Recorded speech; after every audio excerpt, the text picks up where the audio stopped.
Mga langga, mag-grilled tayo ng chicken dahil nag-request yung eldest ko. Para mabilisan itong ginagawa ko mga langga, blend ko na yung garlic na may salt, pepper at saka paprika. Din ipinahid ko sa chicken mga langga at huwag kalimutan lagyan natin ng konting soy sauce. Din naglagay din ako dyan ng chicken cube at lemon mga langga. Depende na yun sa inyo kung ilang lemon ang ilagay nyo. Pagkatapos, i-grill na natin mga langga at huwag itapon yung sauce niya mga langga, yung pinagmarinitan natin kasi minarinate ko siya ng 30 minutes lang. At nilagyan ko ng konting oil yung sauce niya mga langga para yun na lang yung ipahid natin dyan para hindi dry tingnan, o diba? At ito na nga mga langga, talagang pinahid-pahid ko yan dyan.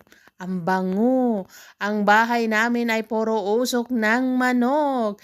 At ito na nga, luto na mga langga. Tamang-tama may makaroni ako dyan. Yan kasi yung gusto niyang kainin.